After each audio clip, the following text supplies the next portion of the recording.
Good evening, and thank you for joining us for the 17th of 19 candidate forums for the 2021 general elections in the Cayman Islands, being hosted by the Chamber of Commerce in association with Foster's.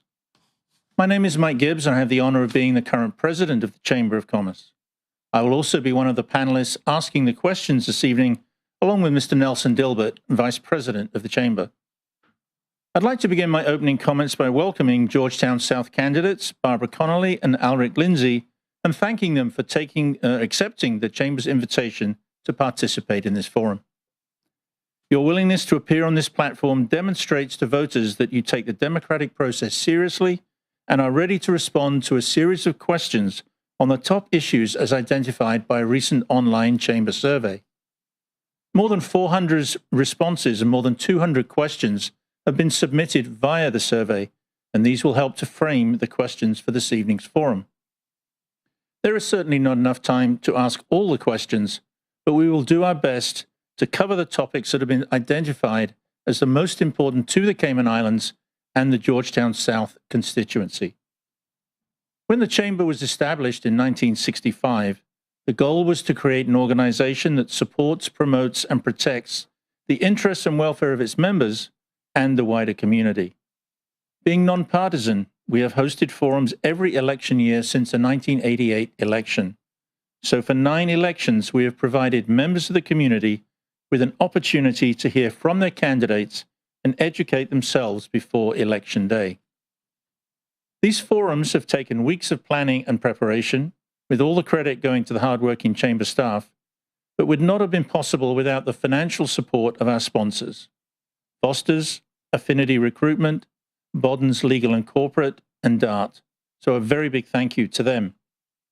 I would also like to extend a wholehearted thanks to our media partners, Cayman Mile Road, Cayman Life TV, Radio Cayman, Government Information Services, and ICCI FM for agreeing to broadcast tonight's forum. It is the first time that we have live streamed these forums on the internet, and we hope that this new format will enable even more people to watch them in the comfort of their home. It is now time to begin this evening's forum. I will therefore turn the proceedings over to Mr. Will Pinot, CEO of the Chamber, who will serve as this evening's moderator. He will explain the rules of the forum and introduce the Georgetown South candidates. Good evening, candidates. The rules for tonight's forum are as follows. Each candidate will be asked a series of questions, and you'll have 2 minutes to answer if you choose to do so. Each candidate will be allowed to answer the question without interruption and is free to differ with an opinion or position of another candidate during your allotted response time. Candidates should deal solely with the issues, and at the conclusion of the forum, each candidate will be allowed a 2.5 minutes to deliver a closing statement. Now I'd like to introduce this evening's candidates. We'll begin with Mr. Alric Lindsay. Mr. Lindsay is a Caymanian who has lived in Georgetown for over 40 years. Over the years, he has been grateful for the opportunities to work with others in the community, including the People for the Protection of Smith-Bacadere, the Cayman Food Bank, volunteering for Cruiseport Referendum Cayman, serving as a member of the Conditional Release Parole Board, and volunteer activities with Meals on Wheels program. Mr. Lindsay is also a past member of the Rotary Club of the Cayman Islands, during which time he acted as an advisor to high school students in the Junior Achievement Program. As a professional, Mr. Lindsay initially qualified as a certified public accountant and subsequently qualified as an attorney at law. He is also an accredited director with the Governance Institute of Canada. Good evening. Mrs. Barbara Connolly, seeking re-election in the constituency of Georgetown South, was born in Georgetown and has lived in that district all of her life. She has 2 children and 2 grandchildren. Mrs. Connolly was the Parliamentary Secretary for the Ministry of Education and Youth and Finance and Economic Development, and also the Deputy Speaker of the House of Parliament. She also acted as Speaker occasionally. She acted as temporary minister periodically for both ministers Honorable Juliana O'Connor Conley and the Honorable Roy McTaggart. Mrs. Conley was also a member of the Public Accounts Committee, a member of the Oversight Committee of the Office of Ombudsman, and the chairperson of the organizing committee of the Youth Parliament. Having spent the last 4 years working at a grassroots level for her constituency, she wants to continue her work on the ground, making improvement to the lives of those around her.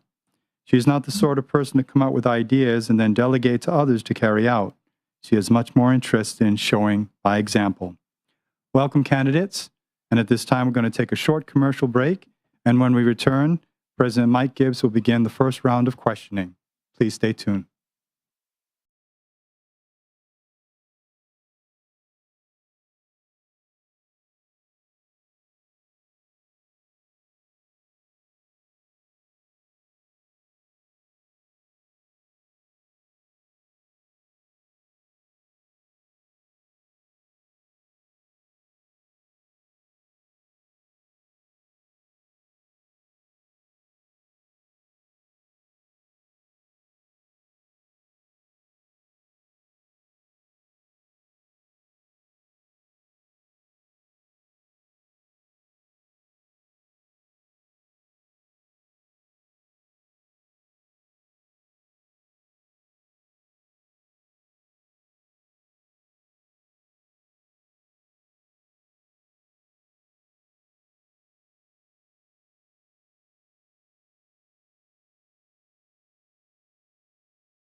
Welcome back to the Chamber of Commerce Candidates Forum for Georgetown South. I'll now turn over to Mr. Mike Gibbs for the first round of questions. Thank you, Will, and good evening once again, candidates. Appreciate you being here. The first question, which I will address to Mr. Lindsay, and then Ms. Connolly will follow with her answer, is in respect of qualifications. Why have you decided to run for elected office, and what makes you the candidate of choice for the voters of Georgetown South? I think it all started when I was young and seeing politicians come through the neighborhood, make promises, and then years later when I went to university and started to learn more about law and regulations and contracts, I began to see how important it was to enforce or not enforce things. And over the years, not execute the promises. And after some time, I decided I would like to be that person who is in a policy-making position so that I can execute actions in the best interests of the public, rather than repeating the same set of circumstances every 4 years. I want to be that person that resolves items and then brings new ideas to the community and to the Cayman Islands. I feel I'm qualified to be a great candidate for Georgetown South, not just based on my academic qualifications and professional experience, but also based on the fact that I care about the whole of the Cayman Islands, and everything that I will do will be in the best interest of the Cayman Islands and not in my personal interest. Thank you. Ms. Connolly, same question, please. Thank you for the question, Mike. The reason why I decided to throw my hat in the ring again this time around is I have spent my working life in the private sector and mainly in financial services, including at a senior level. And I understand it takes what it takes to make an economy like Cayman work. I've also been involved for over 20 years at the grassroots party level, assisting a cross-section of our people. However, I could. At the last election, when my country asked me to run, and my country and my party needed me to step up to and run, I did. The good people of Georgetown South chose me, and I went to work for them. I've spent the last 4 years working as hard as I ever have, perhaps harder, to make my people's lives better. But I also work directly with two important ministries, education and finance. And this gave me a breadth of experience in how to get things done inside government. I've also sat in cabinet as a temporary minister. And I've had the honour of serving as the acting Speaker of the House of Parliament. In summary, I have the experience, a proven track record, and I have ably served Georgetown South for 4 years. I know many people in Georgetown South personally, and they know me. They know I am there in the good times and the bad, including during COVID. I have the work ethic, the empathy, the compassion, and I am a solutions-oriented person. For all of these reasons, I am the best candidate for this job. Thank you. All right. Ms. Connolly, we're going to start with you. This question is going to be on constituency projects. If elected, what 2 or 3 projects or programs would you like to accomplish for the people of Georgetown South? Crime is one of them. I like to continue setting up neighbourhood crime programs, which has proven very effective in curtailing crime in my constituency. In addition to the program, WhatsApp chats are set up to include the beat officer, so if a suspicious activity is reported on the chat, everyone is kept abreast and can remain vigilant. I like to also continue care and assistance for our most vulnerable. One of my passions in this job is caring for my seniors, and they have quite separate needs from the rest of the community. I will advocate for them to be given priority when they visit any government department, to include public and private hospitals, supermarkets, NAU, banks, etc. Another project I want to continue with is the youth programs. I want to advocate for more after-school programs for the youth, such as football, basketball, and homework clubs. If elected, I would like to provide free Wi-Fi, as I have done at Smith Barcadere and the South Sound Community Centre at the park in Windsor Park for the youth, as this was installed there some years ago, and I have received representation by the youth for this service to be installed there again. Thank you. Thank you. Mr. Lindsay, same question. In terms of projects for Georgetown South, the different parts of Georgetown South are in different economic situations, and that sometimes impacts what they require. So when you look at South Sound, one of the major things I'd like to see is less of this race for overdevelopment, which is impacting the ability to have a good biodiversity situation. I think development is moving too quickly, and the environment is not being considered as part of that process. And I think as a result of the fast-paced development, we are going to see more traffic in South Sound, and South Sounders are complaining about that at the moment.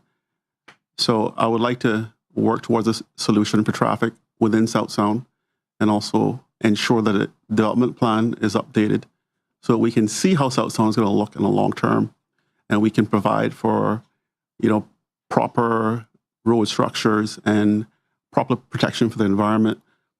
When you go through the rest of Georgetown South and you get to places like Windsor Park, I would like to see some of the community activities come back to Windsor Park, including activities for seniors, including senior programs regarding technology, get them up to speed with Facebook and social media so they can keep in touch with what's happening in Cayman.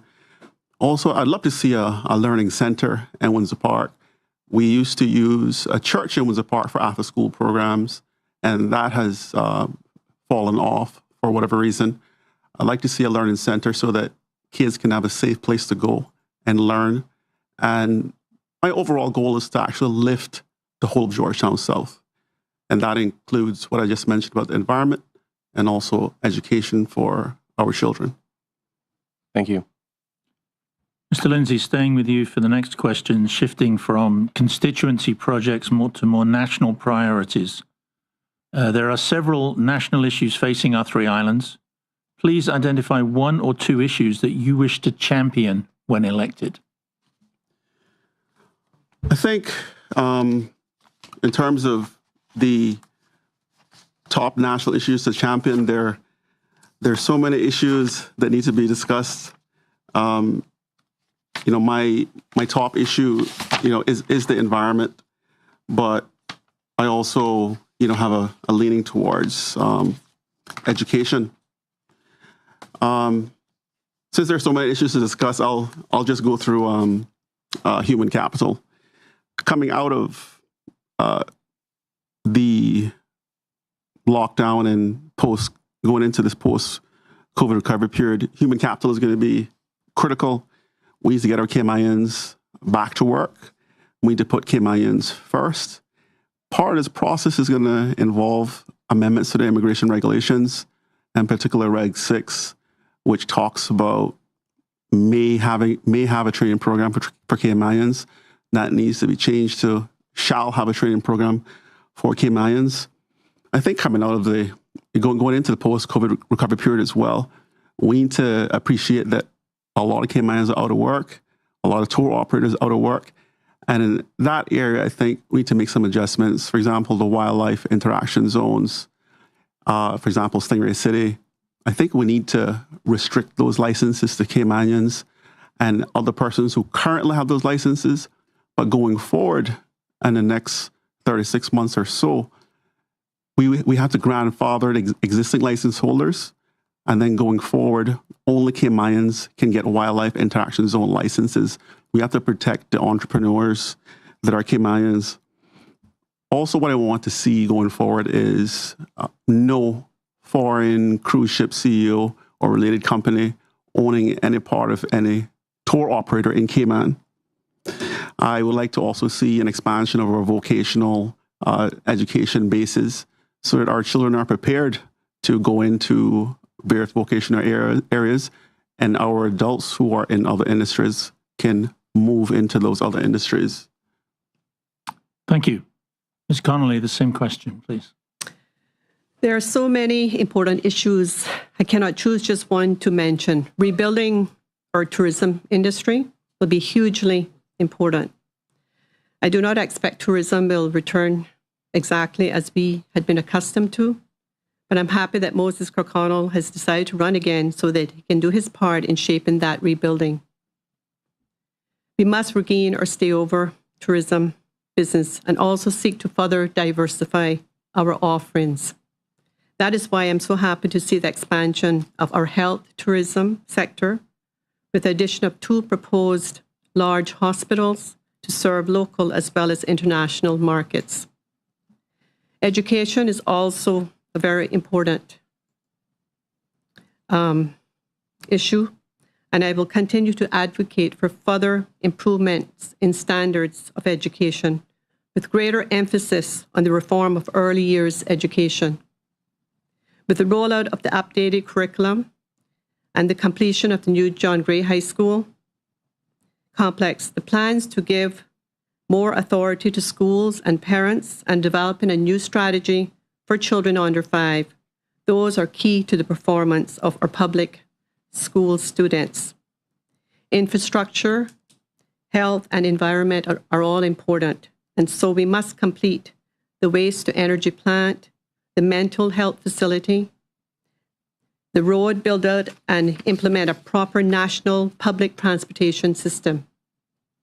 We must look again at the provision of our health insurance and pension systems and to make them more fit for purpose. And we need to look at housing cost, both in the rental market and home ownership. Thank you. Staying with you, Ms. Connolly, we're going to go into education.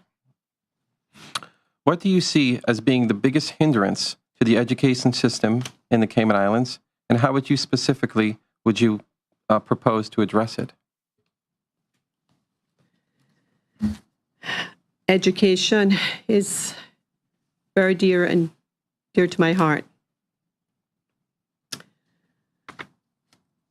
As a member of the Education Council, we have been working on the establishment of new governing bodies for public schools.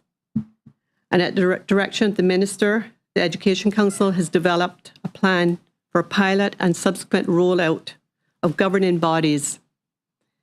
But COVID has delayed its implementation.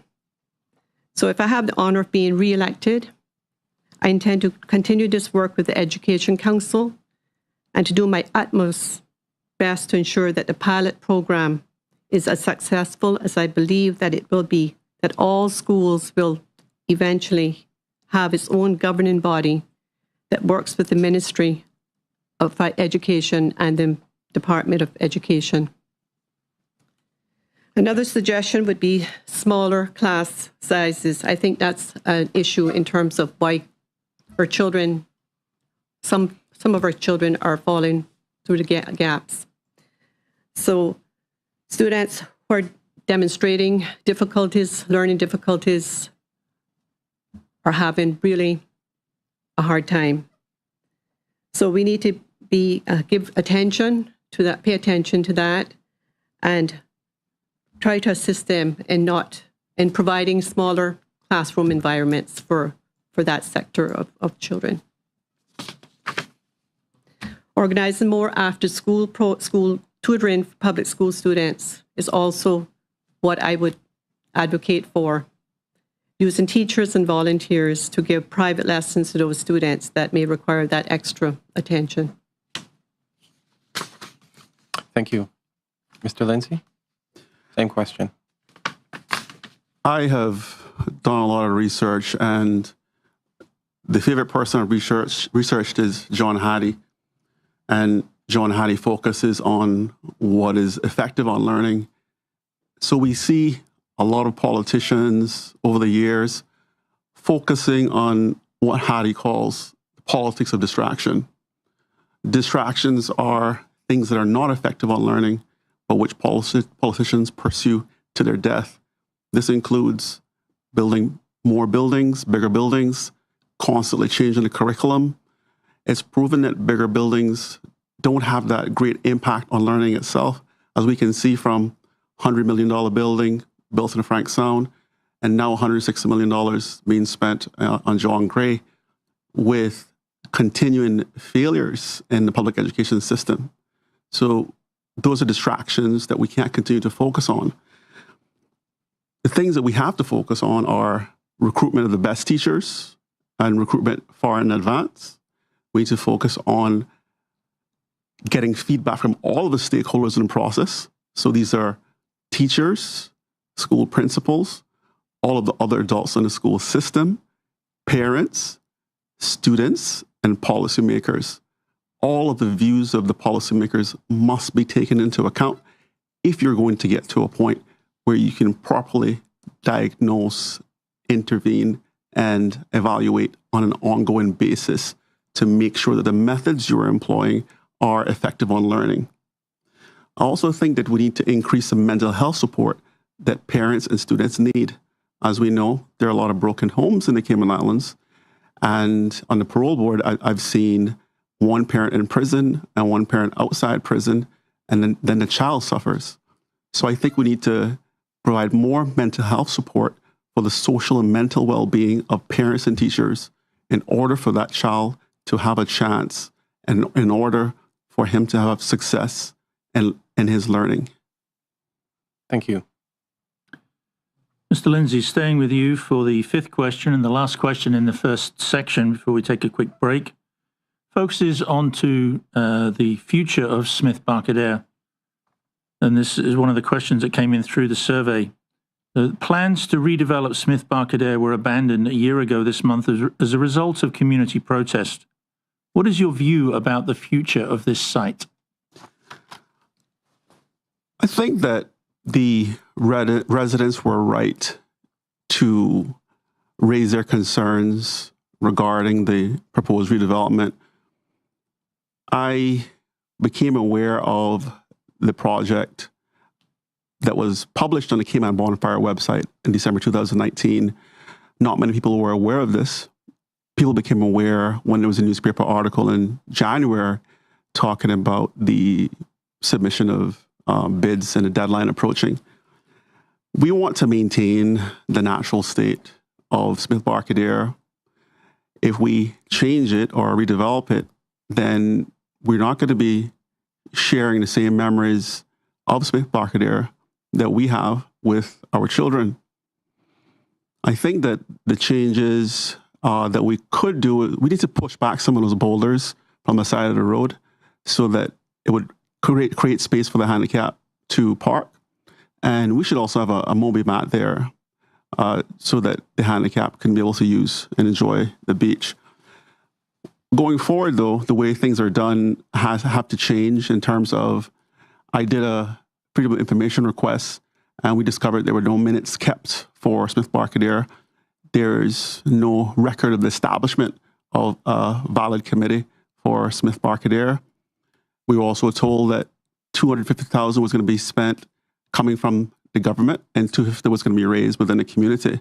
When I did Freedom of Information requests, we discovered that $1 million was budgeted for 2020 and $1 million was budgeted for 2021. So things don't really line up. And going forward, I think if anything's going to happen, we need to have more transparency in projects like this. I say leave Smith-Barcadere alone, leave it in its natural state, and push back those boulders, create more space for parking for the handicap, and put down the Moby mat. Thank you. Ms. Connolly, the same question, please. Thank you for the question. When I first was elected, Smith-Barcadere, I would walk by there in the mornings. I walk in the mornings for exercise. And I would look at the actual property that government acquired. And basically, it was just a wilderness. And this is actually not not the actual cove. It's the other land that government acquired. And I thought, why don't we try to enhance that for our people? And why not? Why not provide something, a better environment, a better place for for families, for children to go and enjoy? So I approached my cabinet, my ministers and premier, and I said, can we just do something with Smith-Barcadere? And he said, I had the support of the cabinet to say, or the caucus to say, yes, let's do something with it. Now, we started with the underbrushing of the land there. And that was something, there was no money that came out of the government coffers for that. That was all volunteer. I used the prisoners to go in there to assist with that. I used Mr. Alti, his gardener, and my brother. Shirley was also a part of that cleanup committee to actually just do the underbrush. And we just all did all the pruning of the trees so that you could actually see the sea from the road. And it's a beautiful environment just now. And then, so when Public Works, we went to the Public Works to actually get to do a plan. And it was the plan was very simple at the time. And then for some reason, there was some other issues that we just kept enhancing it. But I just want the public to know today that I don't know where those figures came from, $1 million, $2 million, that was never discussed. And the fact of the matter is, we thought perhaps about $250,000. That's what the discussion was. And we were actually going to go out there to the private sector and do a private, public-private sector partnership in terms of enhancing that development. Thank you.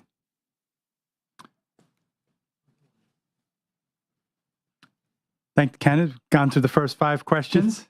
So after the break, we'll be right back with the second round of questions. Please stay tuned.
Welcome back to the Chamber of Commerce Candidates Forums for Georgetown South. I'll turn it over to Nelson Dilbert to begin the second round of questions. Thank you, Will. Good evening again to the candidates. Thank you for coming out and joining us this evening. We're going to start with Ms. Connolly this evening for the second round of questioning. We're going to start the conversation off with affordable housing. Do you believe that there is adequate affordable housing in Georgetown South? If not, what ideas, plans would you seek to introduce to assist the constituency? Thank you, Nelson. I just want to return to the question about Smith Barcadere earlier. Just to say that if I'm re-elected, I will not return to Smith Barcadere to enhance that in any way unless I have a clear mandate from the people of the Cayman Islands, not just Georgetown South, but of the Cayman Islands, because all of those beaches are all public beaches. So I just want to be clear that it's from everyone. I have to have a clear mandate on that. In terms of the accessibility, I have received representation from some of the disabled people that are not able to access that beach as a result of no proper wheelchair facilities. The bathrooms aren't equipped for the handicap. So we do have a legal obligation to provide some sort of access for those people. On to the question about housing. What was the question again? Do you believe that there is adequate housing in Georgetown South? And if not, do you have any ideas to help them? Housing is also an issue that's near and dear to my heart, because I find we are building apartments, condominiums, and we are not really catering to the lower and middle class, lower and middle class people. So the plan, if we are re-elected, me and my government, is to appoint a parliamentary secretary to assist the minister responsible for housing, to ensure that there's a sustained focus on new and innovative affordable housing initiatives and to promote the available programs. I want to develop more affordable home rentals and home ownership schemes alongside that of the NHDT. Thank you. Thank you. Mr. Lindsay, same question.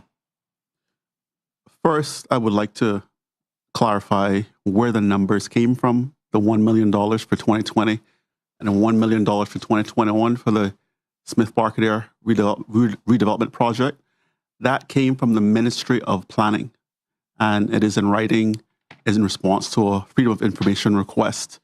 And I will provide that to the incumbent by email so that she has a copy. In terms of affordable housing, one of the things is some people just can't pay that deposit when it comes to buying a house.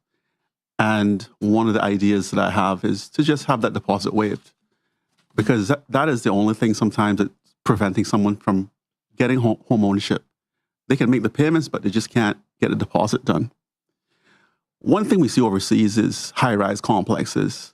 It's an idea, but it's not an idea that I like, because when we look overseas, these high-rise complexes are referred to as ghettos and projects. What I would like to see is a real community.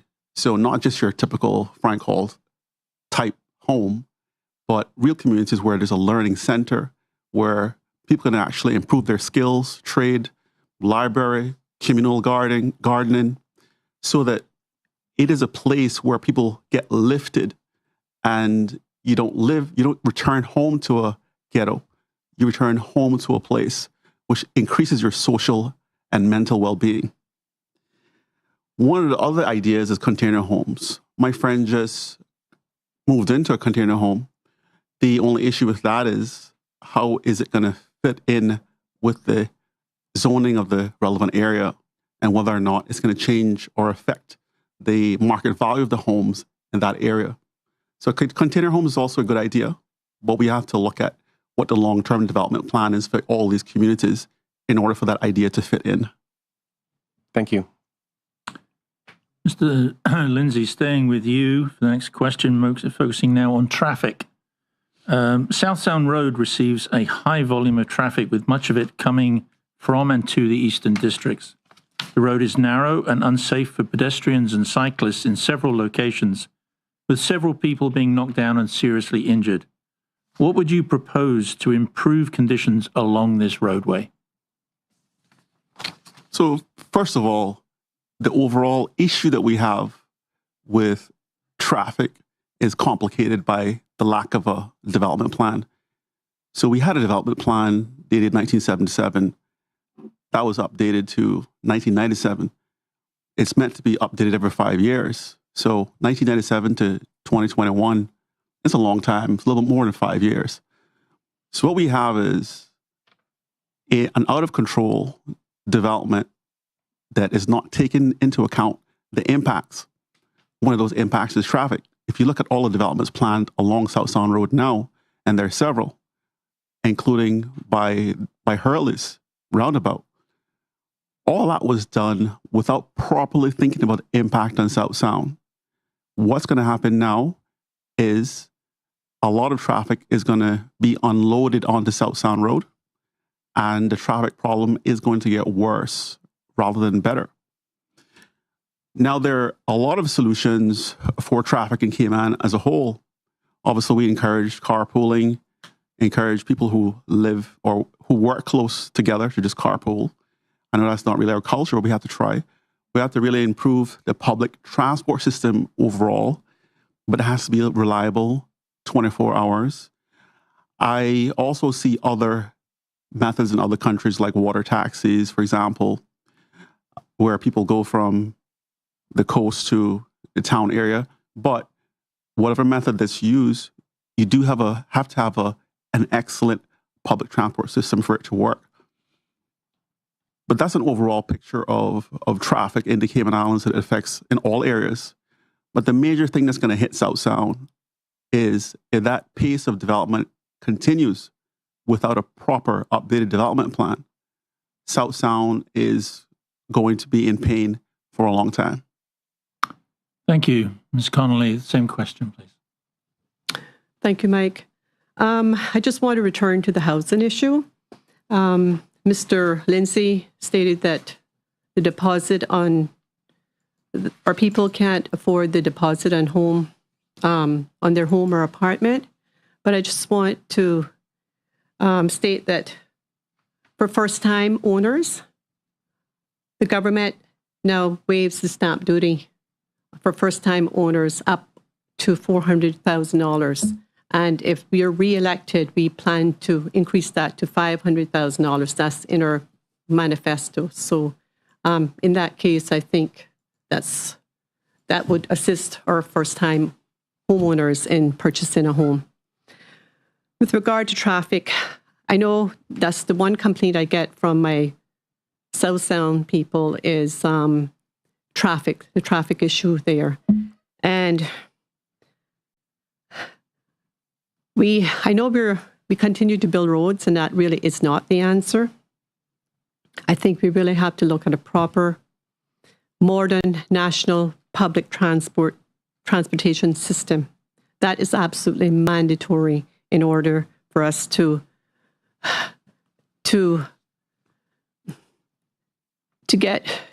avoid all of this traffic. I mean, it's just no way. Just shipping more cars into the island is just not the answer. So another option that Mr. Lindsay referred to, and I agree with, is some sort of option for boats to actually provide transportation. Say, for instance, from Northside, they can take the boat across then to Cayman Bay or somewhere in that the West Bay area. Then I think that's another option for us. But in terms, we also need to look at busing for all our schools, whether it's public or private, and as well as to encourage car sharing or carpooling, and also working from home because and staggering work hours, because that we actually were able to experience that over COVID, and that seemed to really have worked for us. So I think those are options that we really need to to look into. Thank you. Okay, thank you. Ms. Connolly, staying with you, the next topic is going to be on employment. What is your view about work and the current priority of employing Caymanians? Would you propose any changes to the current system? If yes, what would you recommend? Work whose main function is the employment of Caymanians is a good concept, but it's still new and we need to give it a chance. However, I would not be satisfied with the performance of any agency tasked with ensuring Caymanians employment until the majority of our people are employed. This is one of the areas that I have grappled with in my constituency over the past 4 years. Many of our students that are leaving high school, are unable to find jobs. And some of these, even with degrees, are finding it difficult to find a job. This line of you have to have a certain amount of experience, well, I ask the question, how do you get experience if you're not given the opportunity to work? Surely it is up to the business sector to provide a qualified Caymanian with an opportunity, not only for the experience, but also to advance in that job. So I appeal to the Chamber and its members to please endeavour to hire and train our Caymanians, give them a chance to prove themselves. Thank you. Mr. Lindsay, same question. I experimented with work to see how the website would work. And I was totally confused because the site didn't explain where you were to sign up. I discovered after reading the whole site that you had to go and create another account somewhere else, and then you could use the site. So I think in terms of user friendliness, I think that could improve. I've also heard from employers that they've put up jobs, but no Caymanians have applied. So I think there's something within the system that needs to be looked at, and relevant parties should look at it. Now, when we look at unemployment in Cayman, we see that from the Economics and Statistics website, which is eso.ky, we see unemployment rate rising for Caymanians from 4.6 to 5.6% from 2018 to 2019. So we get a general idea that the unemployment situation for Cayman is not really getting better. And then when you look at what happened during the lockdown, a lot of Caymanians out of work, a lot of Caymanians getting 2 days out of the week for their work. And it seems like we are not a priority in general, because I hear other people are coming back from other countries on work permits and they're being provided with full-time jobs. So I think the real issue is whether or not the government is actually doing its job. The immigration law, for example, should be amended to ensure that Caymanians are first. So not just by marketing and promises, but legal obligations that require Caymanians to be put first. And I think that we need to start linking what we're doing in the schools to the sectors. Whatever demand that we have in certain sectors should be linked to what we're actually doing in the schools, so we produce students who are ready to work. Thank you. Mr. Lindsay, staying with you for question number 9, focuses on a very hot topic of the legalization of cannabis. What is your view on the legalization of cannabis for recreational use? Is this something you would support? Why or why not? I think this has to be done in 2 steps. Having sat on a parole board and seen various issues that impacts on families, also seeing that young men in Cayman don't seem to have a second chance. They have this on their record for life. Not for life, but for such a long period of time that it prevents them from getting a job. And if you spend time with these young people, you realize that because they're so frustrated with the process, not being able to get a job with this thing on their record, they then go back into this cycle So then they commit a crime, go back to prison, and then there's a single mom outside prison taking care of a child. And so the cycle is worsened. So for me, it's two steps. The first step is to decriminalize. So for personal consumption, I would say you would have a fine or a ticket. I think legalization is further down the line because for me, education is critical. You have to educate the public on the pros and cons of using cannabis. Now, cannabis could be useful in terms of medical tourism. If you allow manufacture of cannabis in Cayman, then you could open the doors to a new revenue source. If we could export to countries that allow legal importation, if we bring people here to improve their medical well-being through the use of cannabis, everyone wins.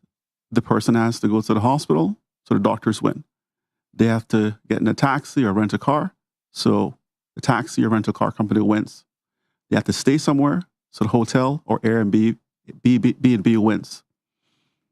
So looking at the medical tourism aspect as well, we can all win from this. We can also have this as an additional revenue source and hold some of this revenue on a reserve for emergencies and for topping up healthcare or pension. Thank you, Ms. Connolly. Same question, please. This is a tough one. Legalization of cannabis. I have varying views on this because some of our young people out there are using cannabis as a recreational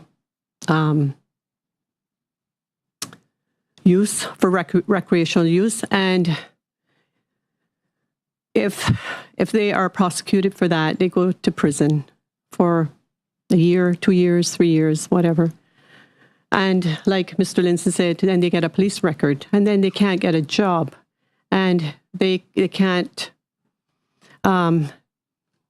They have all of these things that are against them as a result of that. So I think, like he said, to decriminalizing cannabis, I would support over legislating it.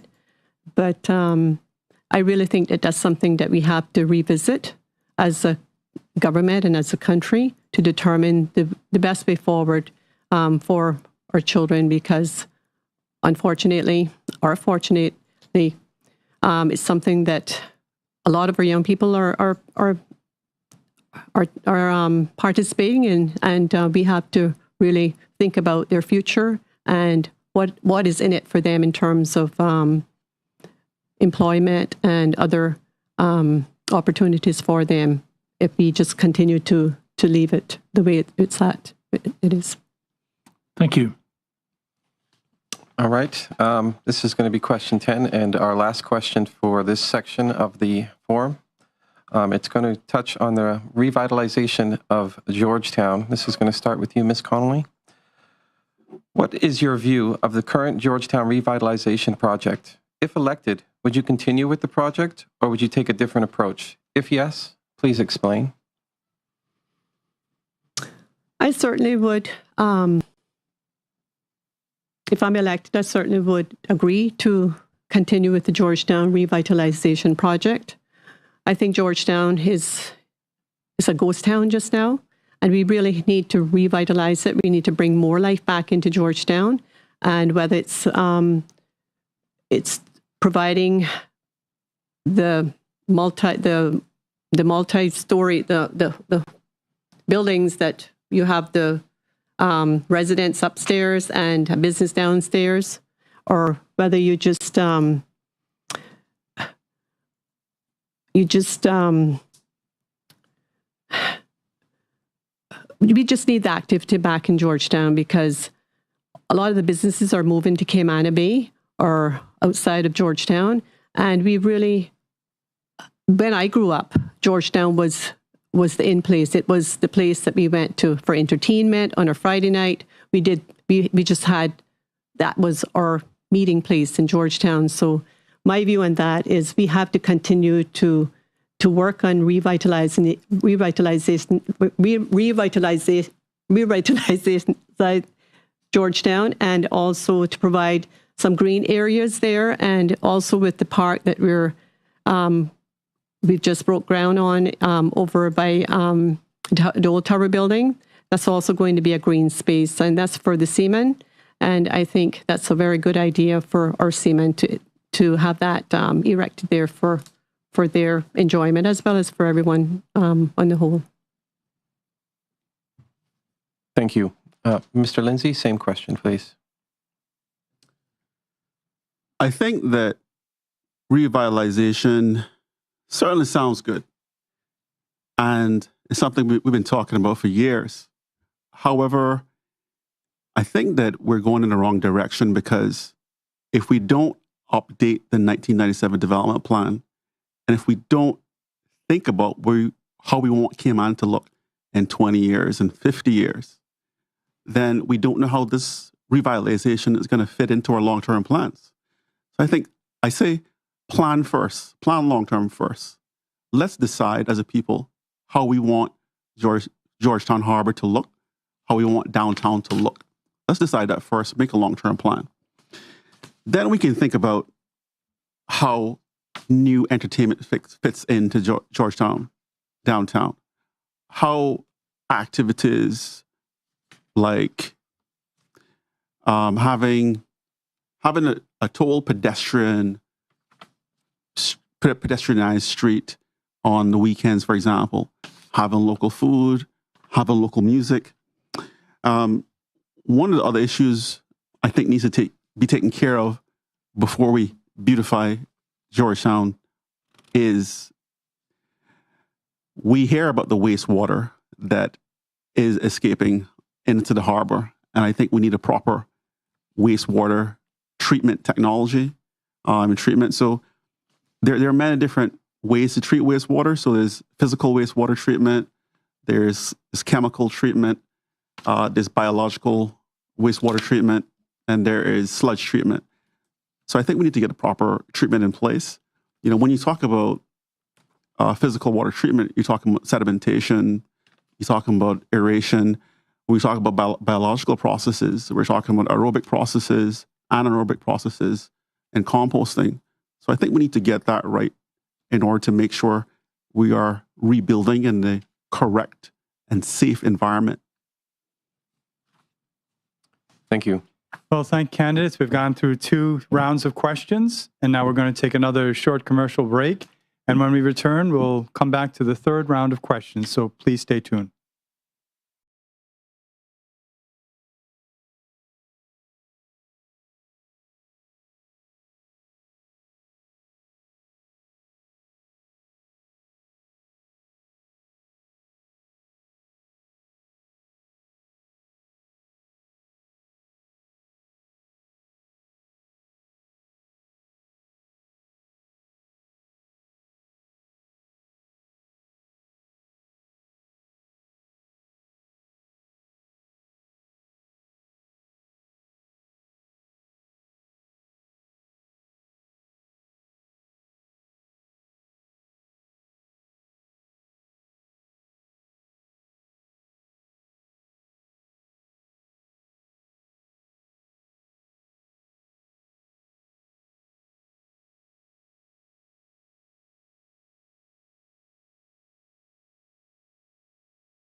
Welcome back to the Chamber of Commerce Candidates Forum for Georgetown South. Now we'll reach the stage this evening. We're in the third round of questions. Turn it over to President Mike Gibbs to begin that round. Thank you, Will. Mr. Lindsay, this question first addressed to you on the topic of health insurance and the costs associated therewith. Health insurance premiums continue to increase annually for many businesses, and especially for persons who reach retirement age. What improvements, if any, would you propose to make health insurance more affordable for businesses and retirees? So, health insurance cost for me has more to do with the structure of the industry rather than just being one of the items for cost of living. When I spoke to various professionals, it became apparent that there are certain gaps within the healthcare system that is contributing to the high cost. For example, there are surveys that are sent to doctors, but the completion of the survey is voluntary. The purpose of the survey is to get the maximum fee that is charged for each category. However, what's happening is that because the survey is voluntary, we don't really have a clear picture of what health insurance costs should be in the Cayman Islands.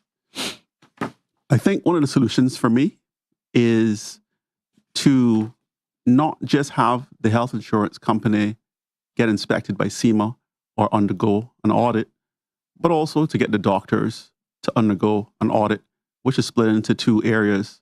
One area is safety, to make sure they're complying with safety standards, and the other area is financial, to ensure that we can look at any billing irregularities, any fraudulent invoices, checking on a sample basis whether or not their clients have been overcharged for procedures, suggesting procedures to clients that they don't need.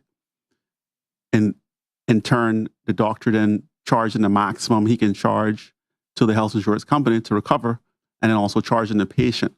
So I think a proper audit of the doctor's practices will help us to control the methods that they're using, whether or not they are proper and appropriate when it comes to billing. I think that's going to be a big contributing factor to reducing the healthcare costs.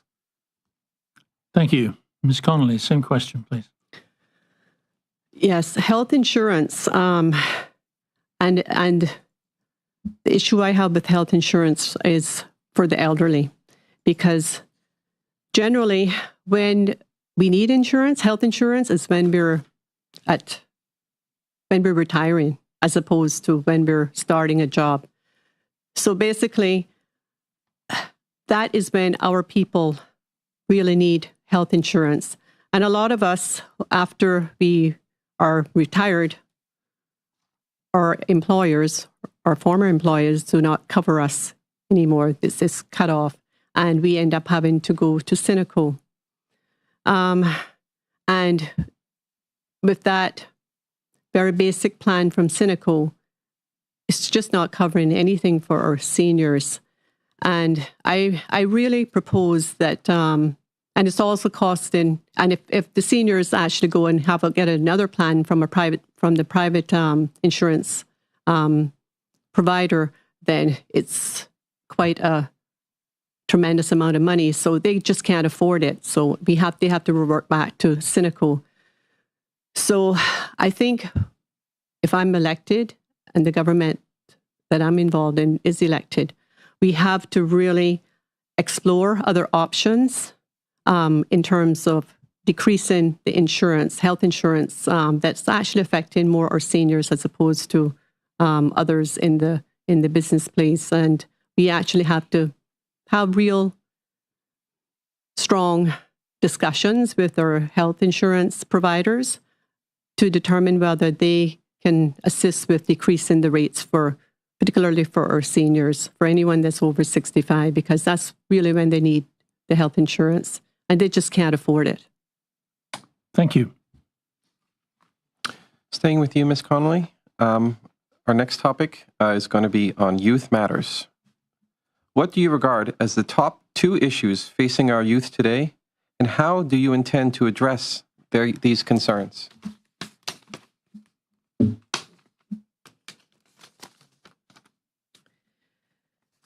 The two topics or subjects that I think that are affecting our youth today are mental health and employment opportunities for our youth. Mental health challenges among our youth is becoming more and more prevalent, and we have to address this as a matter of urgency. Anxiety and depression is real among our youth, and even more so with the challenges that they have been confronted with over COVID. Depression is a common illness worldwide, with more than 300 million people affected. That is a staggering number. So in discussions with some of my young constituents, mental health challenges were highlighted, and I was instrumental in having this included in our manifesto on page 9. We will be working closely with the Alex Panton Foundation to address young people's mental health. In terms of employment opportunities for youth, this is another area that is near and dear to my heart. If re-elected, the focus has to be on our youth and providing them with opportunities to enable them to compete in the workplace.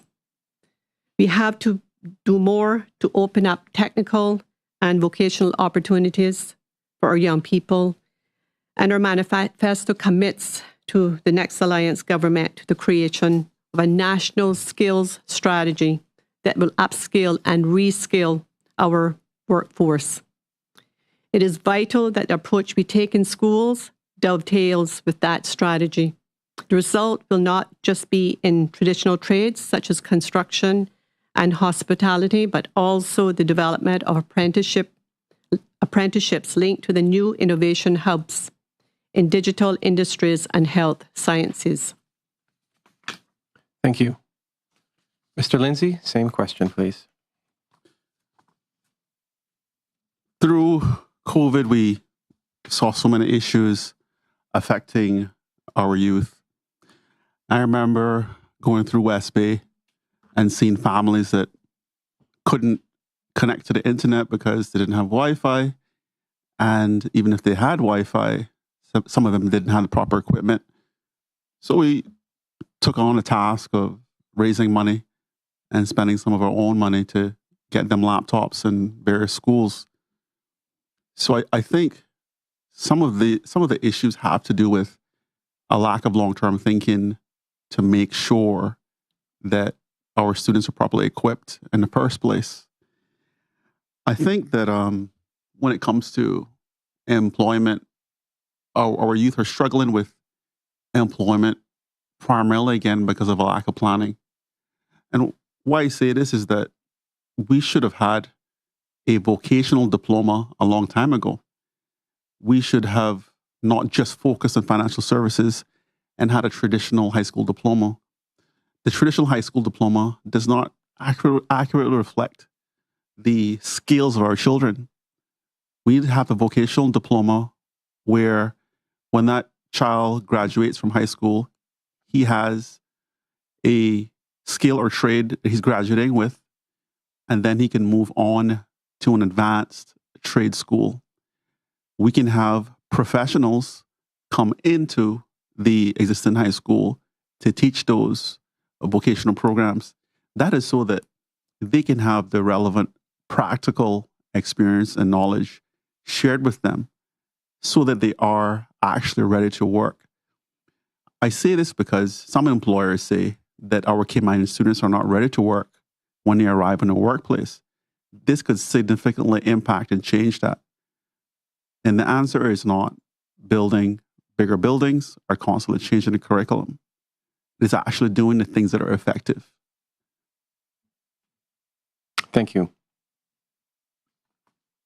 Staying with you, Mr. Lindsay, for the next question focuses on a ministerial position. So if elected, which ministry or position in the new government would best suit your skills and why? I think the most logical position would be a parliamentary secretary in the Ministry of Financial Services.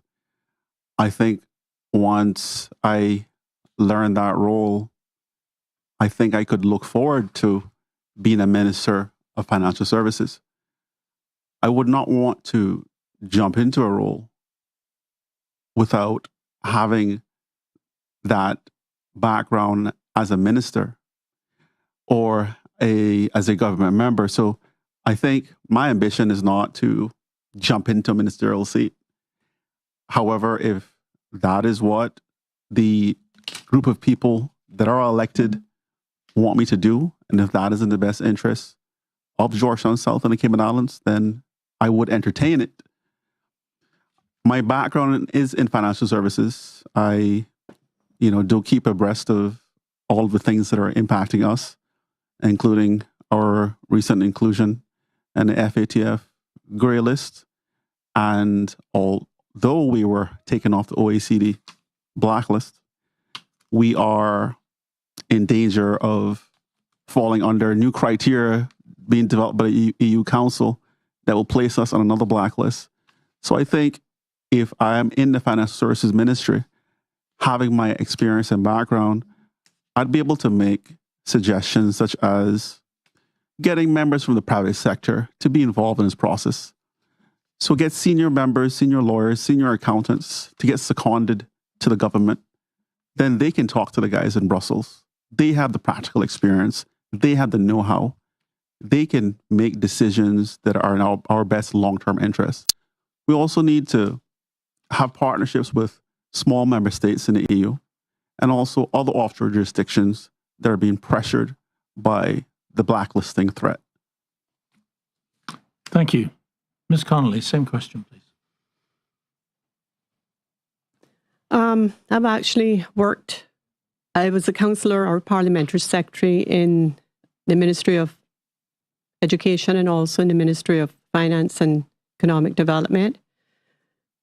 Both of those, I also acted as the temporary minister in those ministries.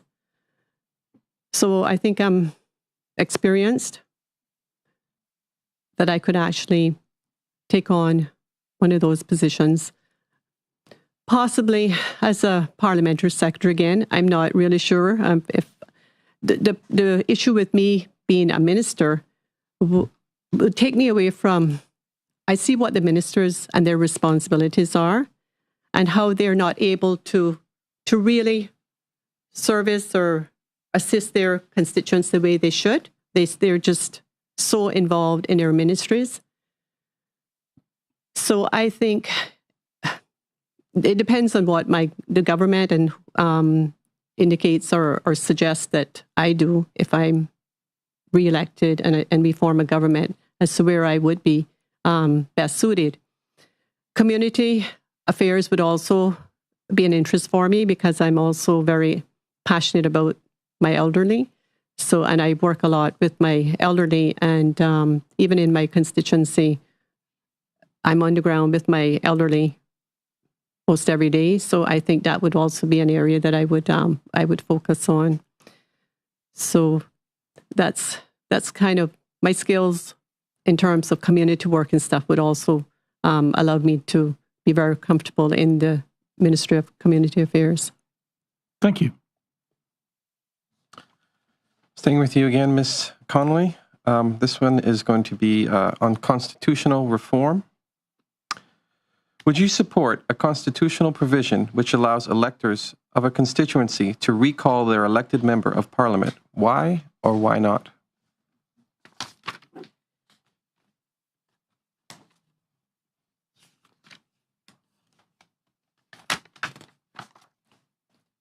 Just give me a minute. Sure.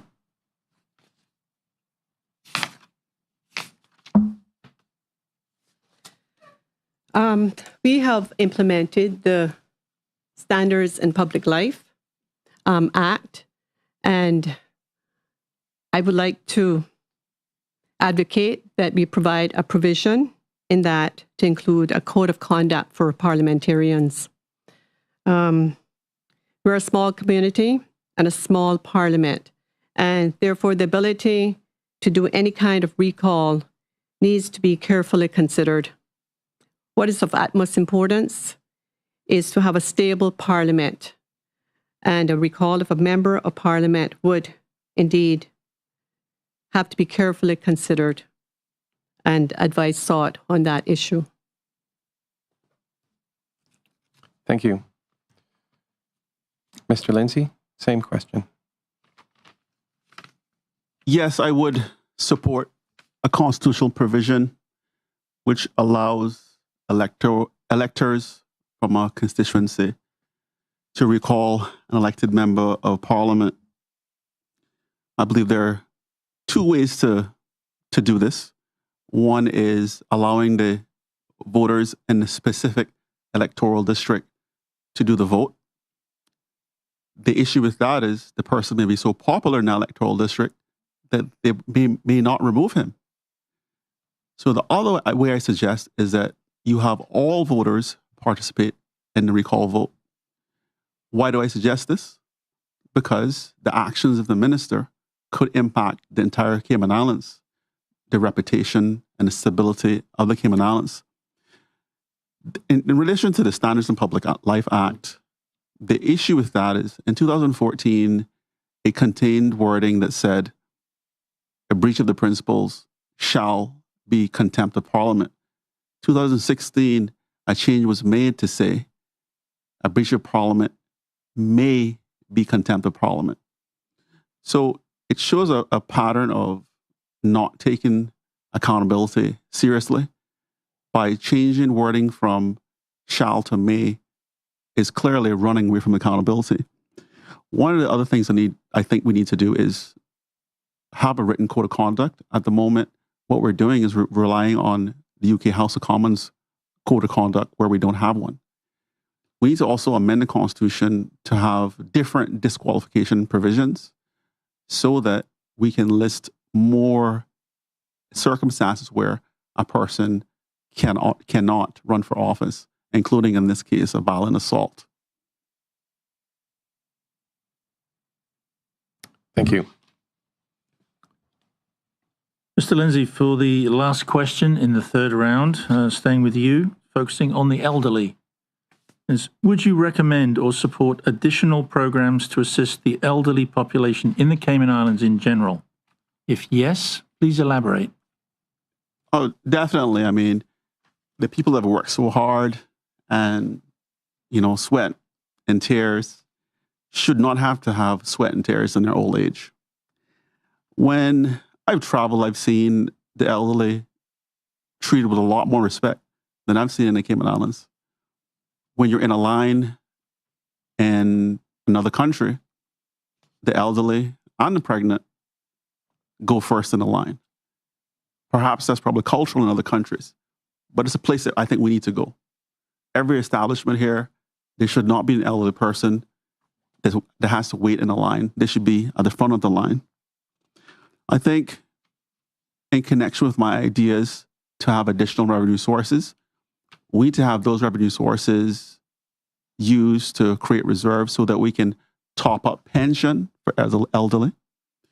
And so we can also top up the health care for our elderly. We need to also do things that we see in other countries like the US, where you see the elderly people hosting at Walmart or other big superstores. We need to make sure that our elderly can continue to work after they retire, because some people do want to work. They do want to make the extra income. I think also we need to make sure our elderly have technical training to keep up with technology, changing technology. Overall, my interest is to improve their social, economic, and mental well-being. Thank you, Mr. Lindsay. Ms. Connolly, same question, please. I agree that we need to support additional programs for our elderly. I think sometimes we are getting to that point of getting old, and we have to realize that 60, 65 is not old. So I think in terms of providing some sort of programs for them, even for retired teachers to still be able to go back into the school to do tutoring, after school tutoring, or even the gentlemen to do like security work. I think they need to continue to work. They're not able to live off of their salary or off a pension, so they really need to be able to make more money. So as a result of that, I think we really need to provide work for them after retirement in areas like that. In terms of programs for our elderly, I think we need to, like Mr. Lindsay said, provide them with IT education so that they can actually be able to learn to do WhatsApp, Facebook and stuff, because that's something that that's an entertainment tool for them as well, you know, to keep them busy. I would like more of the elderly to go into the schools and learn and teach our children our culture and all the craft and thatch and all of those things, because, you know, they feel like they're out there and they don't feel like they're providing any sort of service anymore. And I think that's something that we have to really insist that we provide additional programs and other avenues for them to keep them entertained and to keep them occupied. And at the same time, they need to be given like a stipend or something for the work that they would be doing. Thank you. 3 rounds of questions complete. So after this break, we'll go into the final round of questions. So please stay tuned. Marching.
Welcome back to the Chamber of Commerce Candidates Forum for Georgetown South. We're now at the final round of questions, and to kick us off is Nelson Dilbert. Thank you. Again, I'd like to take this opportunity to thank the candidates for coming down and sitting with us. The next topic I'm going to start off with is going to start with you, Ms. Connolly, is going to be the cost of living. The cost of living is ranked as one of the top issues from the respondents in the most recent Chamber Public Survey. What additional strategies would you propose to address this issue beyond those you have already touched on? I'd like to complete the minimum wage review that was stopped as a result of COVID. The government, we had to stop it as a result of COVID. What we should also consider discussing is a minimum wage versus a living wage. And I think we have to determine which one of those that's more beneficial to our people. And we have to complete the review of government import duty and seek to remove stamp duty on certain items such as medicines, disposable diapers, feminine products, and birth control products. That would bring down the cost of living as well. And we need to require the OFREG to complete its work assessing the fuel providers and ensure that the fuel pricing mechanism is fair. I also touched on health insurance earlier. We also need to explore home insurance and also pension plans that exist alongside those offered by the private sector to try to decrease those rates in terms of bringing the cost of living down for our people. Thank you.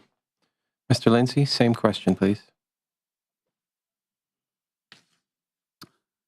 Cost of living is a really hot topic for us in the Cayman Islands.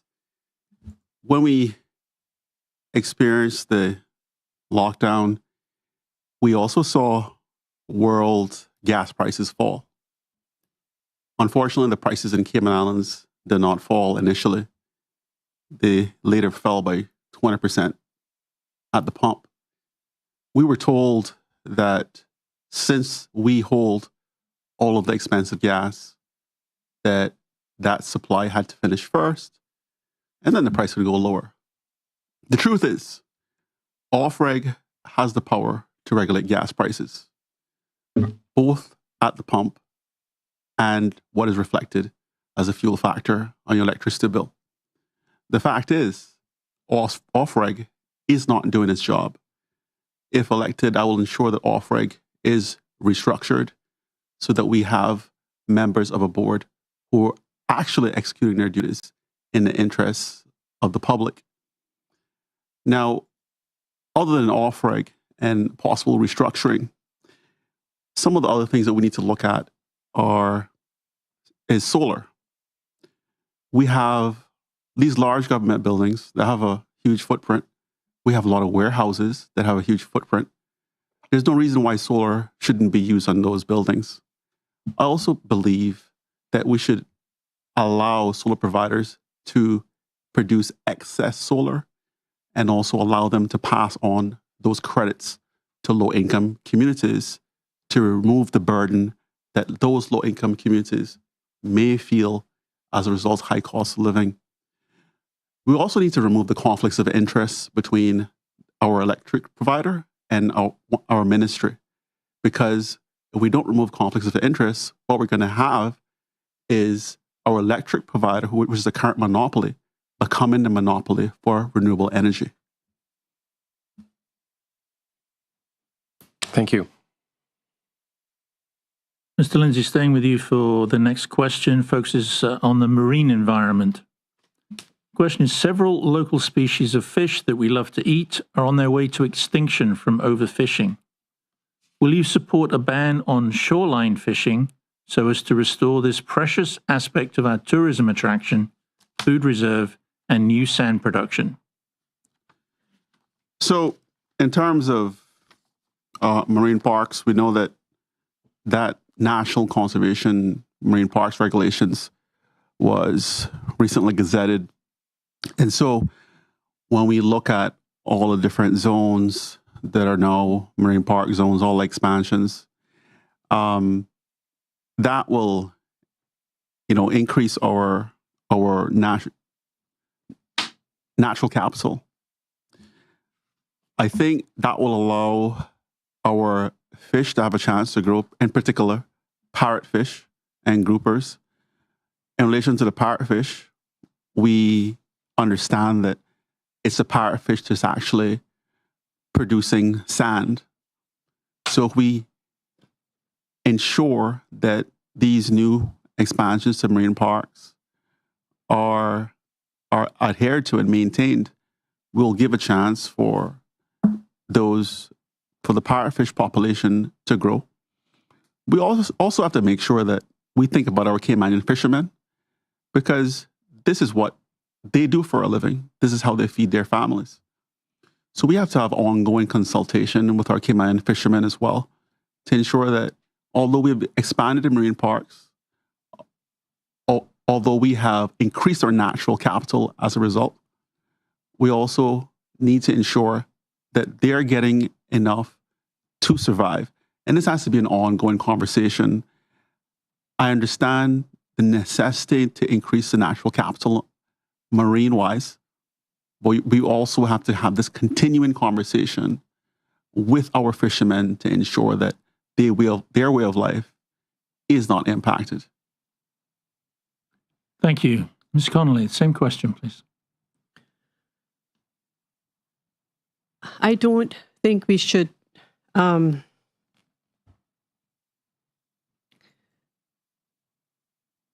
prohibit fishing from the shore. The government, we actually just supported the marine park expansion with no fish areas. That was more than doubled in all 3 islands. And the dive zones were also significantly expanded. This expansion was the most significant expansion and enhancement to the marine park systems in more than 30 years. I do agree that fishing from online fishing is the livelihood of some of our fishermen, and we really can't take that away from them. But I do agree that we have to be mindful of where they fish and ensure that they do just focus on the areas that are not marine parks. So that's something, it's really more of an enforcement issue in terms of ensuring that they fish from the areas that are required of them without them actually encroaching on our marine parks. Thank you. Ms. Connolly, we're going to stay with you. We're going to move on to a new topic, pension reform. Nearly $500 million has been withdrawn from private pension funds as a part of the pandemic response. These withdrawals will impact the ability for many persons in our community to have enough funds for retirement. What is your proposed solution to address this future shortfall?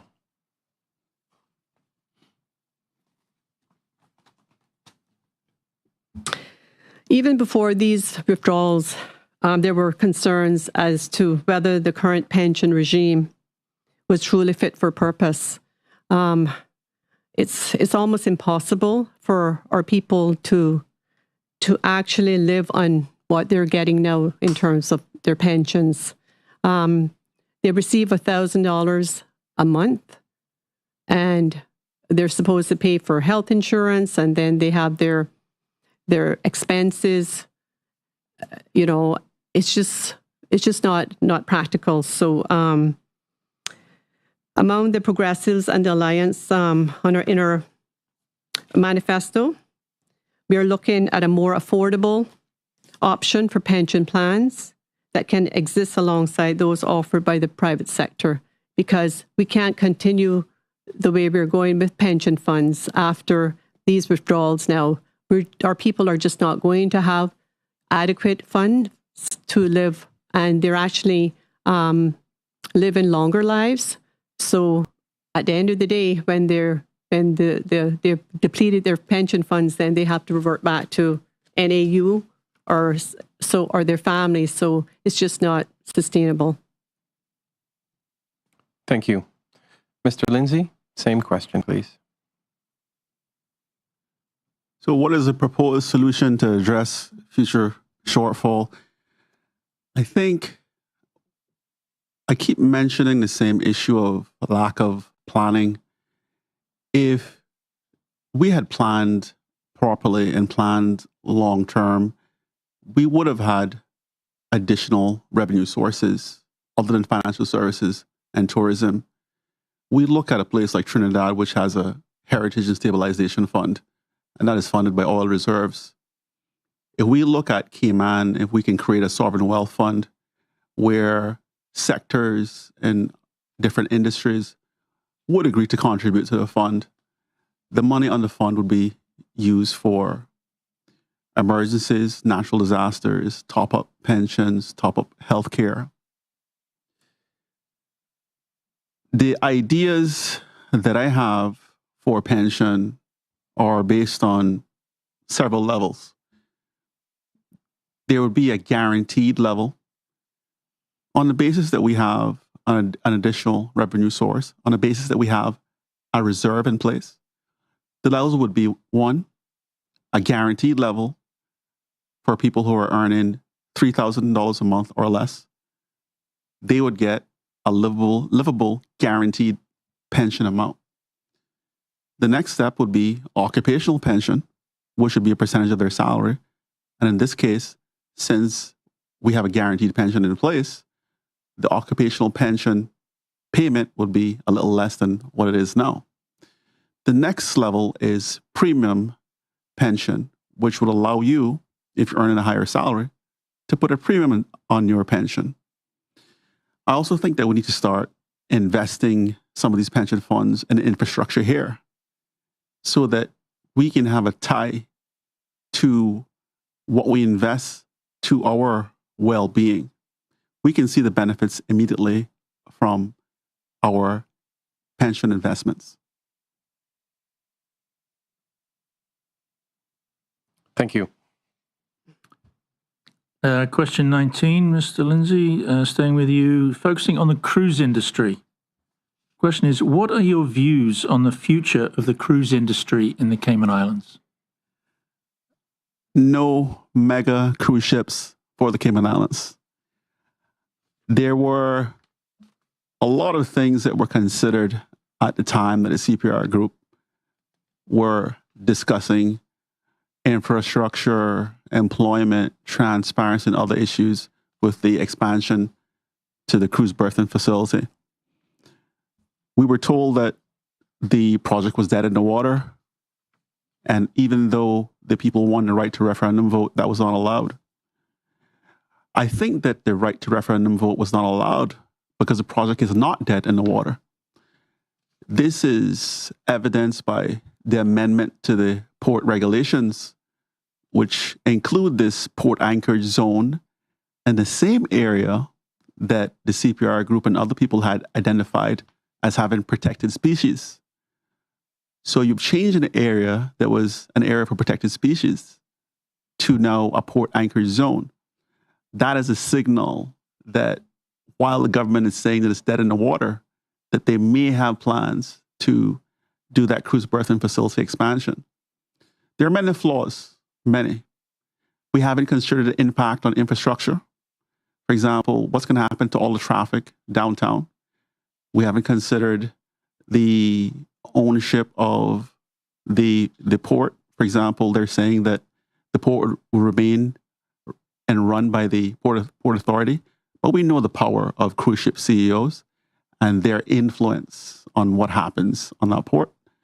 And the danger is that that operation of that port could revert to these cruise ship CEOs if we give them that power. I just think it's time for our tour operators to reevaluate their relationship with cruise ships. And it's time for us to decide what we want for our country rather than it being dictated by cruise ship CEOs. Thank you. Ms. Connolly, same question, please. I beg to disagree with Mr. Lindsay on the fact that there are still plans for the cruise berthing facility. If you look, I don't know if you've had a look at our manifesto, but there's nothing in this manifesto that states that for the next 4 years that the cruise birthing facility is in this book or has any. We are not proposing to go there with the cruise birthing facility. In terms of the cruise industry returning, it's absolutely crucial that we have the cruise industry return to this island. There are hundreds of jobs that we are having to subsidize now because those people, primarily water sports operators and the taxi drivers, the bus operators, tour operators, they are struggling right now. They have families to feed, they have mortgages to pay, and we've given them, government has funded them with, was 1,000, now it's 15, and if we are re-elected, we will increase that to $2,000. Those people, we have to consider our people. Unless we reskill them or retrain them into other areas, they depend on the cruise industry in order to survive. So from that perspective, I think we need the cruise industry to return. Now, in terms of how that's returned, and I agree that we should not be, we should just phase those ships in here. We should we are able now to manage it in terms of having less people arrive, and the ships are phased in, or phased where they come every other day or whatever the case may be, like 2 ships per day, so that we can manage the amount of people that actually arrive on the island, so that everyone will be given a good experience. Thank you. All right, so I'm sure you guys are excited to hear. This is their last question for the evening. We're going to stay with you, Ms. Connolly. It's going to be about sustainable growth. What is your definition of sustainable growth, and what ideas, views do you have to achieving it?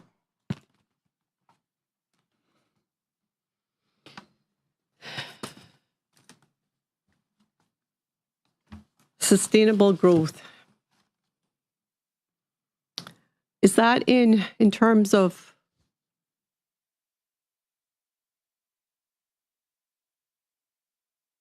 development or? Okay. I think in development, we really have to consider the way we are developing.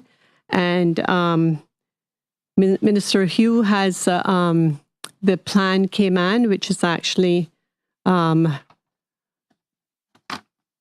is taking the place of the Cayman the National Development Plan, and if we are re-elected, that will go for public consultation, and after that, it will be implemented. And in that plan, it will actually, have like 5 zones. So the first zone would be the 7 Mile Beach corridor, and that will be explored to see really what the building requirements are there, and then they'll come into Georgetown and throughout the island. So every 5 years, then it will be revisited. So in terms of sustainability, I think that plan is the way forward in terms of ensuring that we don't overdevelop, and if we do develop, it's in the right areas of the island. Thank you. Mr. Lindsay, same question. In terms of definition of sustainability, it is really economic development without depleting your natural resources. To understand what is the value of our natural resources or natural capital, we will have to do natural capital accounting. You see, our normal measure of success is produce capital and human capital, goods and services. we need to assign a value to our environment in order for us to properly allocate a value to our natural capital. Why? Because when you consider what is sustainable development or sustainable growth, you also have to include a value on your environment. Why do you do this?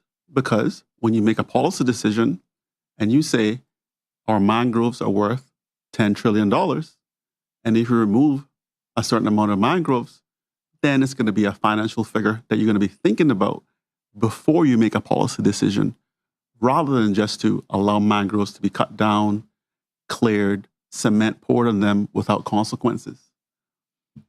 So I think we have to also update our development plan. Like I say, it's dated 1997. If we update our development plan, then we can discuss how sustainability looks within that long-term 20 to 50-year plan.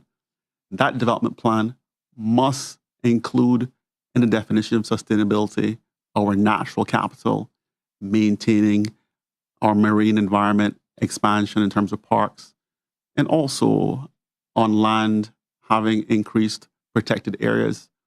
We must have biodiversity in this equation for sustainable development and growth. If not, we'll die. Thank you.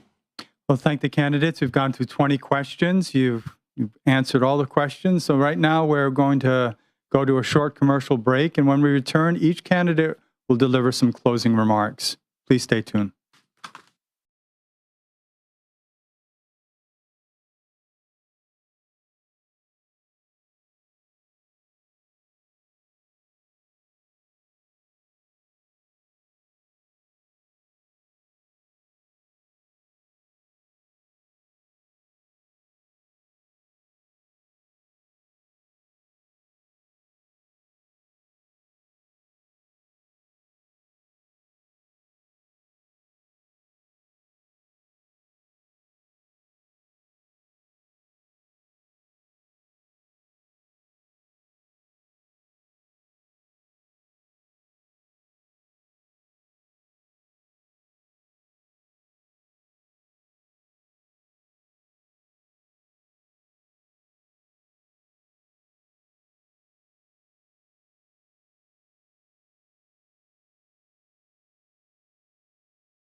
Welcome back to the Chamber of Commerce Candidates Forum for Georgetown South. We reached a stage in this evening where we have closing remarks from each of our candidates. We're going to begin this evening with Mr. Alric Lindsay. I think we have to do the same thing for elected officials that we do for our students. As you know, students get a report card, and there's math, English, religion, whatever. There are grades for all of those. So when we look at how our elected officials have performed, I want to encourage all of you to do a report card for all of their subjects. For example, the lockdown, we have praised the government for following instructions from UK Public Health and the Chief Medical Officer, and that was great. So I think the government gets an A for the lockdown. Now, when we look at the public education system, we still have issues in that system. We're not concentrating on what is effective on learning. We are still focused on the politics of distraction, bigger buildings, new curriculum. I think that going forward, when we go to the polls, take your report card with you to determine all the areas that the government has actually performed well. So I would give them a fail for public education. I would give them a fail for the environment, for failure to enforce environmental laws. I'll give them a fail for healthcare, because a lot of our seniors went without healthcare during the lockdown, and the gaps that are in the healthcare industry are currently not closed. As an elected representative, I will fight for transparency. The same way I fought for transparency with Smith Barcadere where there were no written minutes kept and no valid proof of an establishment of a committee, and where the budget showed $1 million per year for 2020 and 2021, whereas it was marketed to us as a total of $500,000. I will also promote accountability. I will not stand and be silent when a violent assault occurs against one of our own. I will act in the best interest of our country and not in any special interests. I will also remain engaged with my community through the district council regular meetings and ensure that the district council represents a wide cross-section of Georgetown South and not just people that voted for me. I will tackle traffic, the environment, cost of living, and other issues during my first 365 days in office. I would also pledge now, as I've done before, 25% of my salary towards the district council or a charity. So when you go to the polls, I want you to elect me, Alaric Lindsay, as the next representative for Georgetown South. Ms. Barbara Conley. Thank you, Bill. I would like to take this opportunity to thank Bill, Mike, and Nelson, and your team at the Chamber for hosting these forums. I would also like to thank Eric and April, the media team here tonight.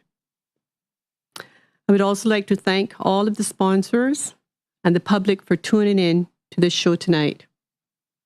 To my constituents in Georgetown South, I came to you and asked you to put your trust in me in 2017, and here I am again, privileged to have served as your representative over the past 4 years.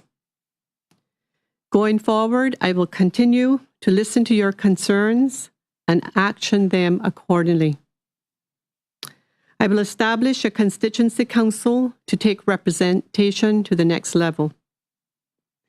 We have achieved a lot, but there is a lot more to be done. I'm asking for your vote on April the 14th. Barbara Connolly, vote Barbara Connolly, #1 on your ballot paper. I thank you for this opportunity, and good night. Well, thank both candidates. Now I'm going to turn it over to the President of the Chamber, Mike Gibbs, for some closing remarks. Thank you, Will. On behalf of the Chamber Council and staff, I'd like to thank the Georgetown South candidates, Barbara Connolly and Alaric Lindsay, for participating in this evening's forum. I trust that the forum will help voters in that constituency to determine who to vote for when you go to the polls on April the 14th. I would also like to thank Foster's for their major sponsorship of the Chamber's candidate forums, as well as Affinity Recruitment, Bodden's Legal and Corporate, and DART. If you're interested in viewing more of the Growth Matters video series that have been playing during tonight's commercial breaks, they can be viewed at growthmatters.ky. Please join us Wednesday evening as we welcome Perlina McGaw-Lumsden, Elio Solomon, Kenrick Webster, and David White from Georgetown West. Thanks again for tuning in, and please join us tomorrow evening at the same time. Good night.